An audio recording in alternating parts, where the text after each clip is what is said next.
미국의 조 바이든 대통령이 코로나에 확진되었다는 소식입니다.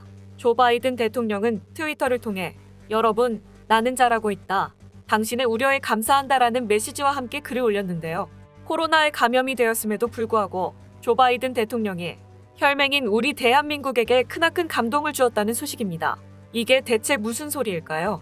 현재 코로나에 감염되었음에도 조 바이든 대통령은 격리기간임에도 불구하고 업무를 쉬지 않고 진행하고 있다고 백악관이 밝혔습니다. 당초 코로나에 감염된 후 일주일 동안 펜실베이니아와 월크스베러, 필라델피아, 워싱턴 DC 등 전국 방방곡곡을 갈 예정이었다고 하는데요. 그중 워싱턴 DC는 6.25 전사자의 이름들을 새긴 추모의 벽이라는 행사가 있어 참여를 할 예정이었다고 합니다. 오는 27일 미국 워싱턴 DC에서 한국전쟁 참전 용사들의 이름을 새긴 추모의 벽 제막식에 조 바이든 미국 대통령이 참석할 예정이었다는 소식이 있었습니다. 문재인 대통령 시절 건립이 시작된 추모의 벽은 한국전쟁에 참전한 총 36,634명의 미국 병사와 7,174명의 한국군 카투사 등 전사자 총 43,808명의 이름을 새긴 화강 한판으로 지어진 추모 행사인데요. 코로나가 아니었다면 당초 윤석열 대통령과 조 바이든 대통령이 정권이 바뀐 후 첫 한미 정상이 만날 수 있으리라 기대가 컸었습니다. 아쉽게도 두 정상의 만남은 지겨운 코로나로 인해 만남 성사가 쉽지 않으리라 보여집니다만 여기서 조 바이든의 대통령의 행동이 전 세계를 놀라게 하였습니다. 조 바이든 대통령이 감염이 된 상태인데도 불구하고 바로 한국과 중국에 대해 이야기를 하여 한국은 웃고 중국이 분노한 일이 있었습니다. 조 바이든 대통령의 지시 한마디에 미국 하원에 이어 상원에서도 대한민국에 대한 확장 억제, 즉 해구산 제공 공약을 명문화한다라는 내용을 발표하였기 때문입니다. 서울신문이 21일 확인한 미상원 군사위원회의 2023 회계연도 국방수권법안에 따르면 주한미군 규모를 약 28,500명의 수준으로 유지하고 평화롭고 안정적인 한반도라는 공동의 목표를 지지하기 위해 한미상호방위조약에 따라 미국의 모든 방어 역량을 사용한 확장 억제 공약을 확인함으로써 한국과의 동맹을 강화한다. 라는 내용이 포함되었습니다. 이로 인해 한국에서는 곧 한미동맹 70주년을 앞두었으며 다시 한번 미국과의 혈맹임을 인증하게 되어 든든하고 기쁘다는 여론이 대세로 떠올랐으며 윤석열 정부도 북한의 대륙간 탄도미사일 도발과 핵실험 우려 등과 중국의 무력적인 압박감에 대응하기 위해 확장 억제 강화를 강조하였고 혈맹임을 인증하게 되어 크게 기뻐하였다고 합니다. 게다가 여기서 끝이 아닙니다. 이번 8월까지 칩4 동맹에 참여해달라고 바이든 대통령이 윤석열 대통령에게 간곡히 부탁하였다고 하는데요. 칩4 동맹은 쉽게 말해 미국, 한국, 대만, 일본으로 이루어진 반도체 동맹입니다.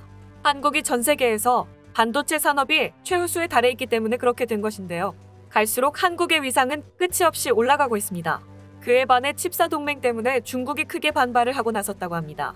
중국 공산당 기관지인 인민일보 계열 환구시보와 그 영문판인 글로벌타임스에는 21일자 사설에서 미국이 구상하는 반도체 공급망 동맹, 즉 칩4 동맹을 중국을 배제한 반도체 공급망 구성 시도로 규정하면서 한국은 미국의 위협에 맞서 노라고 말할 수 있는 용기를 가져야 한다고 주장했습니다.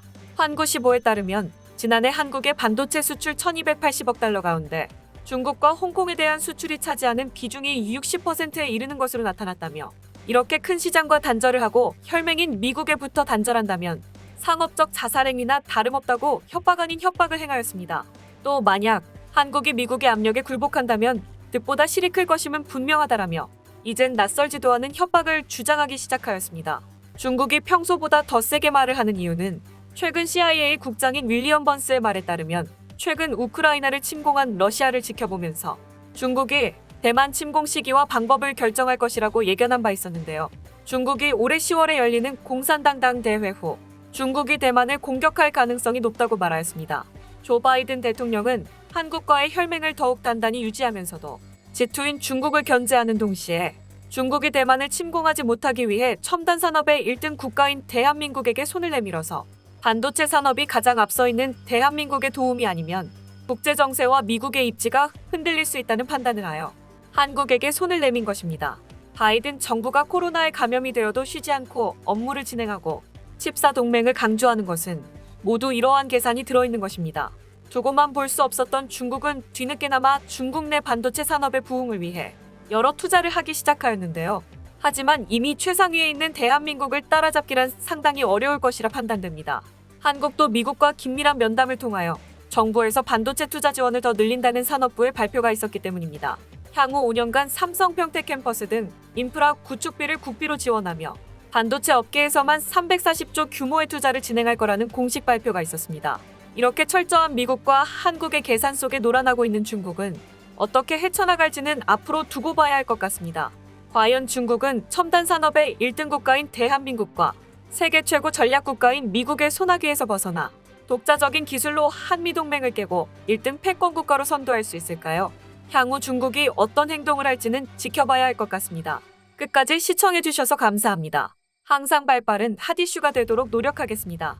영상이 좋았다면 좋아요를, 영상을 빨리 받아보고 싶으시면 구독을 눌러주세요. 감사합니다.